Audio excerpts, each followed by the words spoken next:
Dear students, in this video I will discuss the summary of The Fairy Queen from Book 1, Canto 1, written by Edmund Spenser. The Fairy Queen is a long and allegorical epic poem. এটা একটি দীর্ঘ কবিতা, যার কারণে এটাকে কয়েকটা বইয়ে লেখা হয়েছে, আর প্রত্যেকটা বইয়ে কিছু চ্যাপ্টার রয়েছে যাদেরকে ক্যান্টো বলা হয়। তো আমরা এই ভিডিওতে বুক 1, ক্যান্টো 1 থেকে কিছু সামারি তুলে ধরলাম। We meet a young knight wearing old, scratched armor. Although the armor looks experienced, the knight himself is still new and inexperienced. He has a red cross on his shield and chestplate, showing he is a Christian and represents holiness. The Red Cross Knight was sent on a mission by Queen Gloriana to kill a dragon and rescue Una's parents, who are being held captive by a dragon. তো আমরা প্রথমে পুরনো এবং দাগ পরা এক বর্ম পরিধান করে একটা যুবক নাইটকে দেখতে পাই। তাকে এক্সপিরিয়েন্স দেখাচ্ছিল। তার বর্ম দেখে মনে হচ্ছিল সে অনেক যুদ্ধ জয় করেছে, কিন্তু তাকে দেখলে মনে হয় সে নতুন এবং অনভিজ্ঞ। তার শিল্ড এবং চেস্ট প্লেটে রেড ক্রস সাইন রয়েছে, যেটা দেখায় যে সে একজন খ্রিশ্চান, আর এই চিহ্নটা রিপ্রেজেন্ট করে হলিনেসকে। এই রেড ক্রসকে কুইন গ্লোরিয়ানা পাঠিয়েছিল একটা মিশনে ড্রাগনকে হত্যা করার জন্য, যে ড্রাগন উনার পিতামাতাকে বন্দি করে রেখেছে। Beside him, a sad and beautiful lady named Una, who is dressed in white, her face covered by a black veil, rides a white donkey and is followed by a dwarf who carries all their belongings. Una represents truth and true religion. Her family has been ruined by a terrible dragon, and Red Cross is on a quest to save them. এই নাইটের পাশে একটা সুন্দর ও দুঃখী মেয়ে ছিল, যার নাম উনা, যে সাদা পোশাক পরেছিল আর তার মুখ কালো ঘোমটা দিয়ে ঢাকা ছিল। এই মেয়েটা একটা সাদা রঙের গাধার পিঠে চড়েছিল, আর তাদের সামনে একটা বামুন ছিল যে কিনা তাদের জিনিসপত্র বহন করে যাচ্ছিল। উনা এখানে সত্য এবং সত্য ধর্মকে রিপ্রেজেন্ট। তার পরিবার ক্ষতিগ্রস্ত হয় একটা ভয়ানক ড্রাগনের দ্বারা, আর রেড ক্রস তাদেরকে বাঁচানোর চেষ্টা করে। As they travel, a storm comes. They find shelter in a dark forest, but the forest is confusing and full of winding paths. They choose one path and come across a cave. Una warns Red Cross not to enter it, but he insists. Inside, he meets a horrible monster named Error, a half serpent and a half omen beast with a long tail and many young monster children. তারা যখন বনের ভিতর দিয়ে যাচ্ছিল, হঠাৎ ঝড় উঠল। তারা এই অন্ধকার বনে শেল্টার খুঁজতে থাকে, কিন্তু এই বনটা ছিল অনেক বিভ্রান্তকর এবং এর অনেক আঁকাবাঁকা পথ ছিল। তারা একটা পথ বেছে নিল এবং একটা গুহার কাছে চলে আসলো। উনা রেড ক্রসকে ওয়ার্ন করেছিল এর মধ্যে না ঢুকতে, কিন্তু সে শুনল না, সে ঢুকে পড়ল। আর ভিতরে সে একটা ভয়ানক রাক্ষসের সাথে তার সাক্ষাৎ হলো।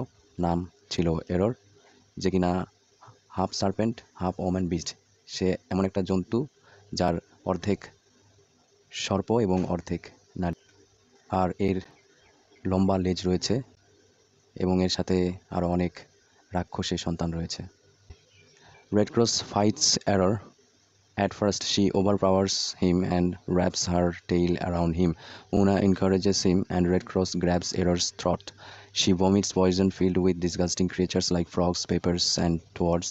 He finally kills her by cutting off her head. Her children drink her blood and burst.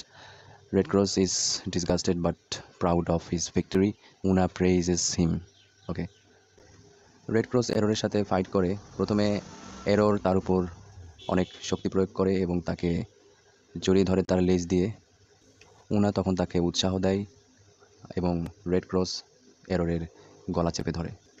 আর তখন এরর বিষ বমি করে, যার সঙ্গে ছিল কিছু জঘন্য প্রাণী, যেমন ফ্রগের মতো এবং কাগজপত্র এবং টোডস, এটাও ব্যাঙের মতোই একটা প্রাণী।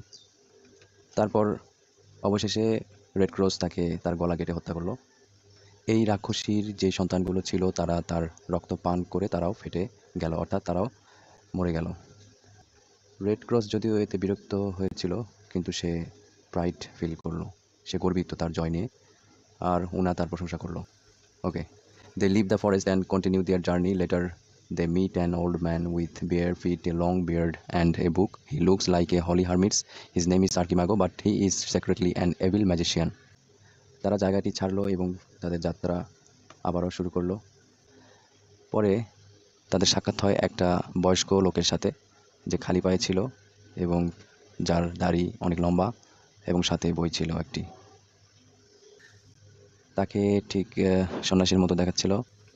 তার নাম হলো আর্কিমাগো, কিন্তু গোপনে সে একজন শয়তান magician. Okay, he invites them to rest in his home, a hermitage. At night, Archimago uses magic to give Red Cross bad dreams. He sends one spirit to the god of sleep, Morpheus, to bring a lustful dream to Red Cross. সে তার আশ্রমে বিশ্রাম করার জন্য আমন্ত্রণ জানায়।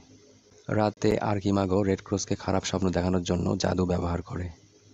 সে red ক্রসের জন্য একটি কামুক স্বপ্ন আনতে একটি আত্মাকে পাঠায় ঘুমের দেবতা মরফিয়াসের কাছে। ওকে, another spirit is magically made to look like Una.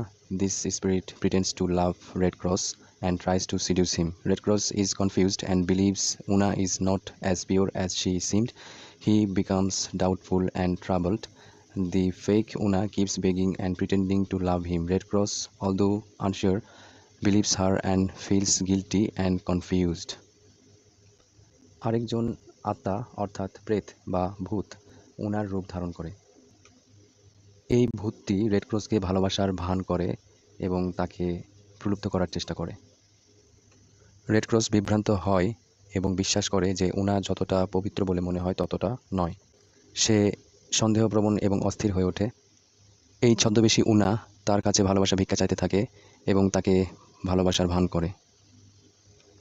Red cross যদিও নিশ্চিত নয়, কিন্তু সে তাকে বিশ্বাস করে এবং সে অপরাধ ও বিভ্রান্ত বোধ করে। ওকে, meanwhile, real Una is unaware of all this. The canto ends with Red Cross being emotionally shaken and spiritually confused due to the false dreams and the trick played by Archimago.